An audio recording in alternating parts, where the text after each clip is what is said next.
He sounds very confident. It seems that every time someone faces you, they raise their game. You know that he would have trained harder than ever before for this opportunity, and this is a real challenge for you on Friday night. Listen to this. Speak Russian, just I want to show you my international version. Для меня, конечно, это большой шанс оставить большой след в истории бокса. Я очень благодарен всем тем, кто организовал этот вечер.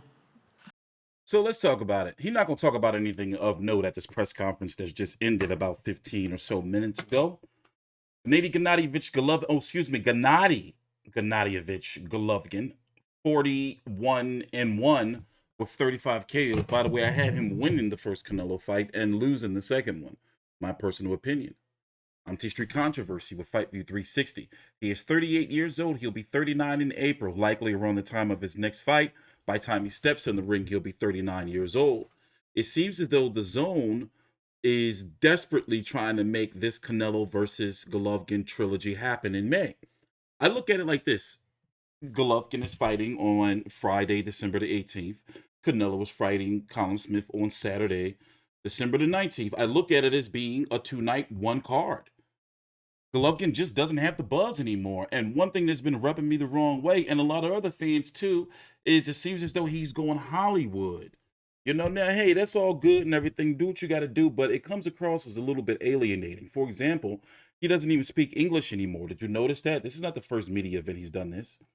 He just be like, you know, and then he tells media like what they can and cannot ask. For example, the email, I was just talking about a couple weeks ago, like how he, you know, been acting funny with media, like different.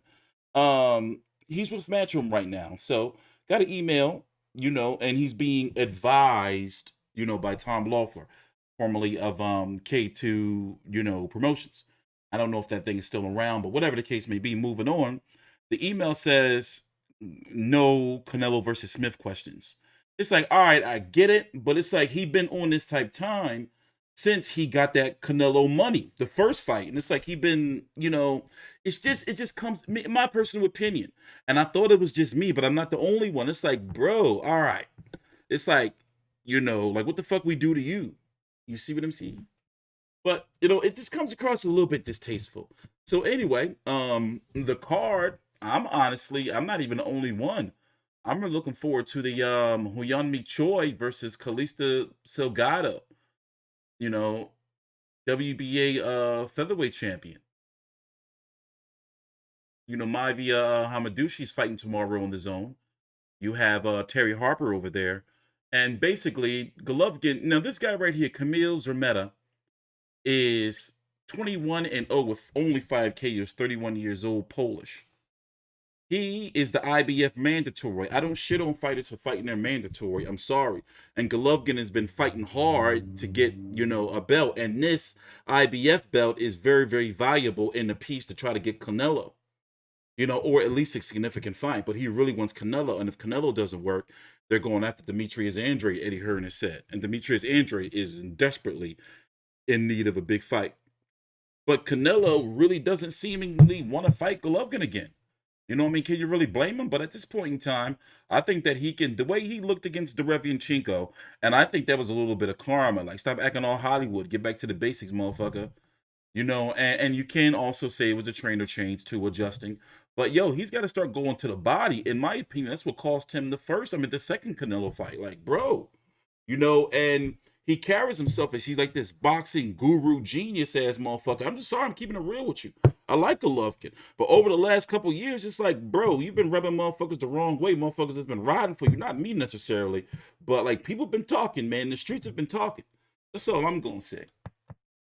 So in regards to, you know, Kamil Szeremeta, he's an IBF mandatory. You know, it's just like, all right, you know, he got to show us something. He gonna have to do a lot of moving.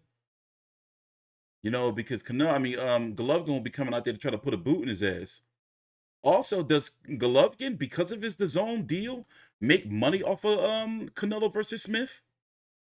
Here, let's go full screen. Listen to the or watch the face off. Please subscribe. Take your time out. Like the video.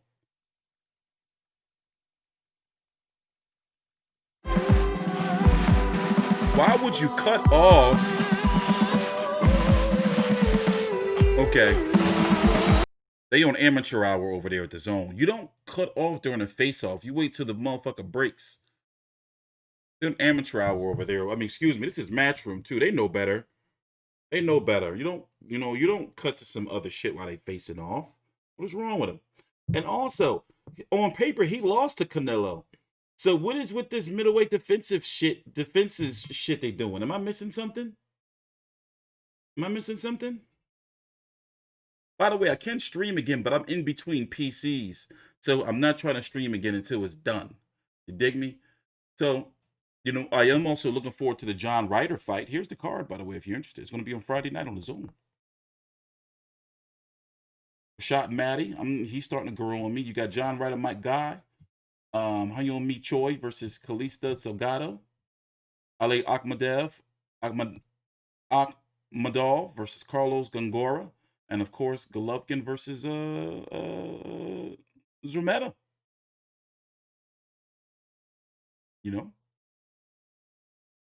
Looking at the 160-pound division, Demetrius Andrade, WBO. Jaime Munguia is his mandatory unless he fights the winner of Golovkin versus Szeremeta. Canelo has that WBA super at 160, and he's the WBC franchise, but that really don't count. I don't count that belt or that status. And Jamal Charlo, and I don't count Teofimos either. I'm sorry. That shit shouldn't exist. And Jamal Charlo, the WBC champion. But he's over at Showtime. He has the same situations that Bud Crawford kind of has at 147, where he may have to go to 168 for big fights unless Eubank Jr. or something like that. Correction, isn't Liam Williams Demetrius Andrade mandatory? And because of Jaime Munguia being champion in the division below, he's the next mandatory after that. So unless he fights Golovkin, he has to fight Liam Williams, then Munguia, or he has to move to 168. He's also talked about and he also talked about Andrade. I mean, not Andrade, Billy Joe Saunders, a fight that was already set. So like I said, I'm not really it's an IBF mandatory, it's all that and everything, but my thing is Golovkin, man, get your shit together, man. People not really feeling you, big dog. Anyway, I'm TstreeT Controversy with FightView360.com. We cover every single major fight live. Please subscribe.